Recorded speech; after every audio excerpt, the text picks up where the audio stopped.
Bonjour les amis, on va parler un peu d'autre chose que de politique pour changer parce que la politique, j'avoue que c'est un sujet très déprimant. On va parler de bateaux, voilà. Une vidéo sur quatre, on parle de bateaux parce que moi j'aime ça, j'aime la mer et j'ai beau me dire c'est fini, bon c'est bon, t'as donné, t'as eu 8 voiliers ou 9, je sais plus, faudrait que je recompte. Tu reviens d'un tour d'Atlantique de 2017 à 2020.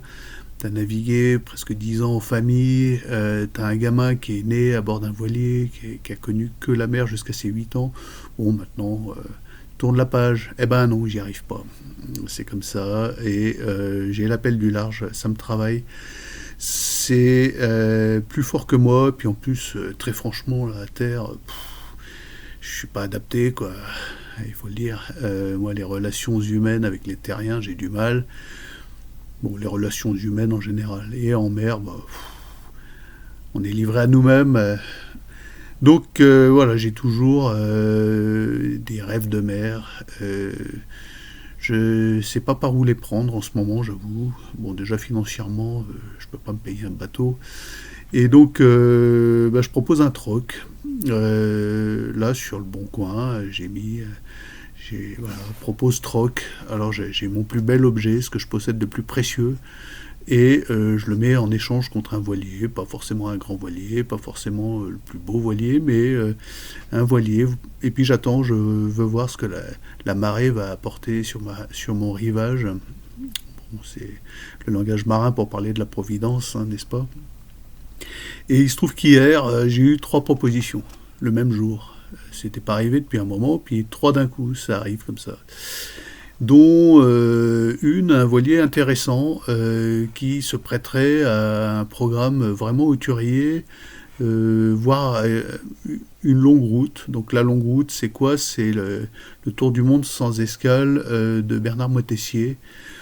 Euh, Sauf que lui, il a pas fait demi-tour, il a fait un quart de tour au milieu de l'Atlantique. Il a continué, il a repassé 2 caps successifs, il n'a pas terminé la course et il s'est rallongé pour retourner à Tahiti en disant je vais pas retourner en Europe parce que voilà, j'ai pas, j'aurais rien à y faire. Donc c'est ce genre de bateau, c'est un voilier de 9,50 m, mais euh, conçu pour le large, hein. Vraiment, il a une carène intéressante, des espaces intéressants, des volumes intéressants, un gréement intéressant. C'est un voilier intéressant. Donc on me propose ça. Alors évidemment, c'est pas fait, hein, puisque la valeur du voilier est supérieure à la valeur de l'objet que je propose en troc. Donc il faudrait que je rajoute des pépettes. Bon, ça c'est un détail, hein. Mais le gars m'a contacté quand même, ça vient de lui, c'est pas moi qui suis allé le chercher. Et bon, je me fais pas d'illusions, hein, j'attends pas des miracles, mais je me dis que c'est ce voilier-là qui m'ouvrirait le plus d'horizons pour naviguer en solo, pour naviguer en équipage réduit et pour tailler la route au grand large dans des contrées, voilà, soit le Grand Nord, soit le Grand Sud, bon, quelque chose d'intéressant. Donc voilà, 3 d'un coup hier. C'est amusant, c'est intéressant, c'est cocasse. Et donc je suis reparti dans mes idées de bateau. Je me remets à regarder des vidéos de bateaux. J'ai jamais arrêté vraiment, mais là, je me dis que je suis proche de quelque chose. Il se passe quelque chose. Voilà, bon, je tenais à vous en faire part, puisque finalement sur cette chaîne, vous êtes là pour ça, pour parler à la fois d'aventure, de projets humains et de spiritualité, et ou de voir le monde à travers le regard de la royauté de notre Seigneur Jésus-Christ. C'est un peu ça qui fait que vous venez sur ma chaîne. La raison profonde, c'est ce mélange des genres. Et bah, écoutez, l'aventure maritime, c'est autre chose que de la consommation, c'est une quête. J'avais d'ailleurs un blog autrefois qui s'appelait En quête du Nil. Voilà, et la quête ben, d'un dépassement personnel, d'un horizon, et puis de ce qu'on a au fond de soi comme relation avec le Créateur. C'est l'idée du voyage et du dépassement de soi. Et la mer, c'est un peu une ascèse, c'est un peu un pèlerinage, c'est quelque chose de mouvant, nul endroit où reposer la tête. On n'est jamais sûr, même pas du lendemain, mais de l'heure qui vient.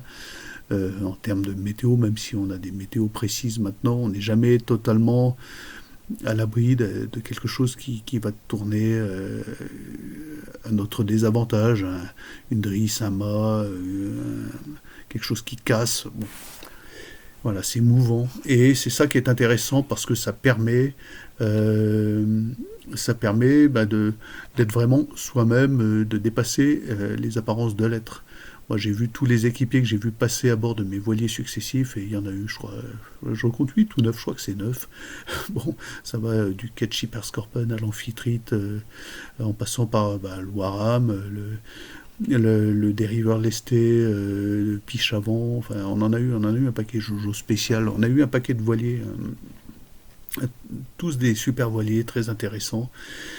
Et puis voilà, il y aurait ce petit dernier qui viendrait en troc, voilà, moyennant une petite rallonge de ma part évidemment, hein, parce que c'est pas tout à fait la même valeur. Et voilà, quel projet, quel programme pour se dépasser, pour aller au-delà du voyage de simple consommateur. Bah tiens, je vous pose la question, est-ce que, évidemment, je vous ferai participer si jamais ça doit se faire. Je commence à avoir quelques abonnés habitués et sympathiques. Voilà, donc ça reste en stand-by, ça dépend autant de moi que du propriétaire actuel de ce voilier qui m'a contacté. Voilà. En plus, on peut avoir avec cette personne une relation spirituelle, d'ordre spirituel dans la communication, même si on n'a pas exactement la même religion. Bon, ça, c'est du détail, et je pense qu'on est au-delà de ça, puisqu'on attend la royauté de notre Seigneur, c'est ça qui est notre but et qui nous anime, et on œuvre pour cela. Bon.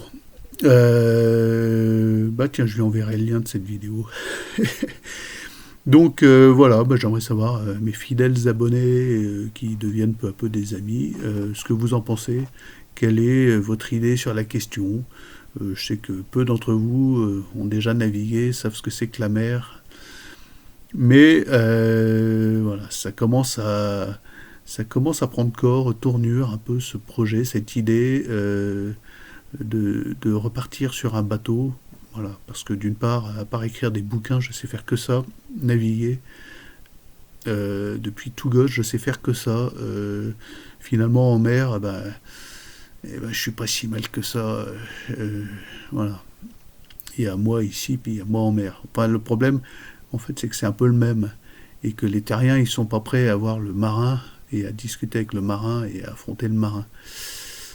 Parce que le marin, il reste marin, quoi qu'il arrive. Bon, avant de rentrer dans des propos confus, voilà, je vous laisse réfléchir, puis me dire, tiens, comment on peut spiritualiser un voyage, alors c'est pas un voilier qui pourrait faire chapelle, hein, c'est un petit voilier, enfin, petit, tout est relatif, il ferait 9,50 m si on va au terme de l'échange, de la transaction. C'est un voilier qui a de bons volumes pour la vie à 4 ou 3, voilà, 3 c'est bien.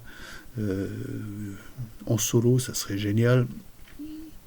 Donc 32 pieds, une belle carène solide, marine, donc adaptée à mon avis au grand large, avec une cabine arrière, un roof un peu central, voilà, un bateau qui m'a un peu tapé dans l'œil d'ailleurs.